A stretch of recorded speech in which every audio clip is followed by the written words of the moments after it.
Phoenix Suns started the 2019-20 season hot, a lot hotter than most people anticipated for a team that had struggled for so long, and people were starting to question if they could actually make a push for the playoffs when injuries struck, suspension struck, and overall their season kind of fell off a cliff. However, heading into the NBA bubble, unprecedented times, the first time we'd seen anything like this, there was a team that looked like an outlier. Most people thought, why are the Suns even here? They're never going to make the playoffs. Personally, I made a video talking about why they could be a dangerous team in the bubble, just throwing that out there, but they showed exactly what we thought they could be. They proved that not only was this team legendary, this team could have been the greatest team we've ever seen. The 8-0 Phoenix Suns bubble team of 2020. You can look at the Kobe and Shaq teams, the Bill Russell Celtics, the Steph Curry, Kevin Durant Warriors, the Michael Jordan Bulls. These are all great teams. They've all got championships. What do they not have that the Phoenix Suns have? An 8-0 run in a bubble in Disneyland. Some things just can't be replicated, and this run by the Suns is something that will go down in history, and rightfully so, because it was an incredible run on and off the court. But moving on from last year and the bubble heroics, the Suns have quickly cemented themselves as not just a playoff team, but I genuinely think they're a contender to make some damage in the playoffs. Now, before I get into why I think that, if you could drop a like on the video and subscribe to the channel. I make content like this every single day, and doing so, it really helps out how the video goes, so it would be much appreciated. Now, you probably expect me to start by talking about Chris Paul, the point guard, or Devin Booker, one of the most lethal scorers in the NBA, the face of this franchise for a very long time now. And I will talk about those guys, don't worry, but I'm going to start a bit left of field. Well, it's not that left of field, because he was the former #1 overall pick, and that's Deandre Ayton, because I think his defense, his versatility as a center in the modern day NBA is crucial to this team's playoff success, and success not just this year, but going forward. Now, there's some mixed opinions on Deandre Ayton. On one hand, you have people who don't watch basketball or the Phoenix Suns saying he's a bust because he doesn't put up 30 points a night. On the other hand, you have people that watch basketball realizing he's one of the most versatile centers in the game, an efficient scorer, and a great rebounder who still has ways to go offensively and does have weaknesses for sure, but he's still a very, very good player who has significant potential. But we're talking about right now, and right now, he's already incredibly impactful, particularly on the defensive end of the floor. Now, before I talk about his defense and just his overall impact, let's talk about a couple of his flaws, because that's what everyone likes to do when it comes to dissecting players. So we'll just do that briefly, because I know otherwise people will just mention it in the comments. So Ayton, yeah, he definitely does have issues with consistency. He's prone to mishandling the ball on some of those patterned Chris Paul pick and rolls, and sometimes he doesn't go up as strongly as you would hope for someone of his size, strength, and athleticism. These are issues that he has, but these are also the issues of a 22-year-old center who's played 130 games in his NBA career, and people seem to be spoiled because Luka Doncic is putting up 30 points a game in his second season. Trae Young is putting up 30 points a game, although I would argue if you put Deandre Ayton in a situation where it was his team, the offense ran through him, and he was able to just be the anchor of a defense and get 15 to 20 shots a night, we would be having the conversation, who's better, Trae Young or Deandre Ayton? I'm just saying. So I think it's a bit unfair for people to compare someone like Ayton to Trae Young or Luka Doncic, because the reality is it's just different situations and it's different stages of their development. Now, the reason Deandre Ayton was the #1 pick was because of his abnormal combination of strength, speed, size, agility, you name it. He had every single tool physically, and obviously he had some touch from beyond the arc. He had some touch at the line. He had all the assets to be one of the best players in the league, one of the best centers in the league coming out of college. He hasn't shown all of those assets offensively like some people thought he would be, the modern day David Robinson. That's yet to be seen. Like I mentioned, 130 games into his NBA career, playing as a third or fourth option on a team that's not built around him. Let's give him some time. But defensively, he's shown all of these traits, and he's shown that he can move in the open floor pretty much just as good as any of the big men in the league, which is huge for a Phoenix Suns team. It's just huge for a playoff team in general, because what is something that can happen to centers, particularly in the postseason? They can get exposed. Let's be honest, we saw it with Rudy Gobert against Houston, where he got exposed. He was played off the floor. We saw it with Nikola Jokic last year against the Utah Jazz. Obviously, he's so lethal that his offense made up for his defensive frailties. Deandre Ayton, on the other hand, has that unique skill set where he can step up out of the pick and roll and guard a smaller guy and not have too many issues. He's shown his versatility, and more importantly than just that play in isolation, what sometimes happens when a center gets switched onto guards that the team knows he can't guard, there's a bit of panic in the team. They realize that this guy's going up against someone that's going to give him the work. Let's be honest, that's what they see.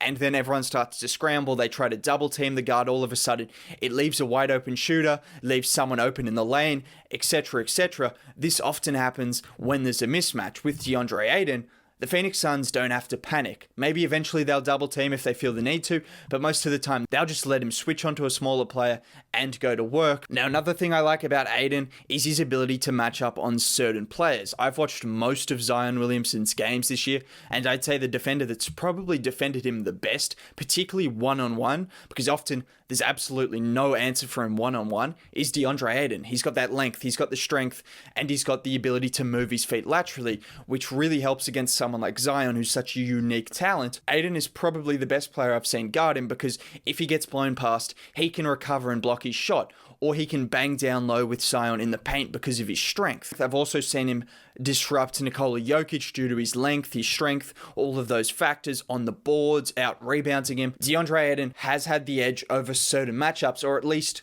more of the edge than other centers that I've seen match up on those kind of guys in the league, which is pretty promising going forward when you know he's going to come up against some of the toughest matchups in the league. And what it says to me is not only is he capable, but he steps up to the occasion when he comes up against these really good players. You thought I was going to mention all of this about Ayton without actually giving you some stats to back up what I'm saying?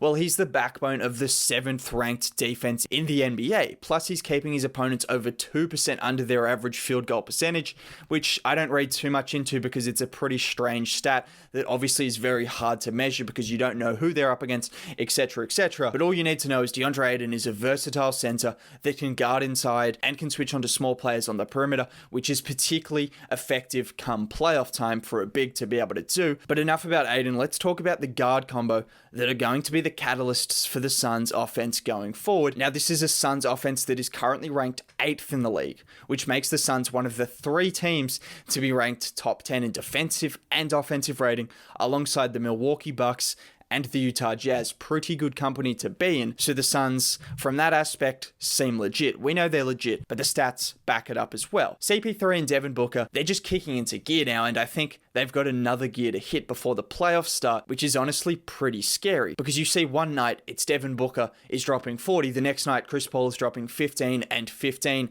and absolutely controlling the tempo of the entire game and knowing when to pick his spots, when to find Deandre Ayton as a roller, when to find an open shooter in the corner, when to penetrate, when to hit his mid-range shots. CP3 knows how to game manage better than pretty much anyone in the league, just as good as anyone in NBA history. He's up there with the very best when it comes to managing the game, and come playoff time, that is going to be crucial to have someone like CP3 on your team, and he's showing that he's not lost a step. This guy is still just as good as he was 5 years ago, which is ridiculous to say, but he's still one of the best 15 players in the NBA. But I think outside of those two being incredibly lethal, they can get to any spot on the floor. Their mid-range shot is ridiculous. CP3 shooting over 50% because of his ability as a passer.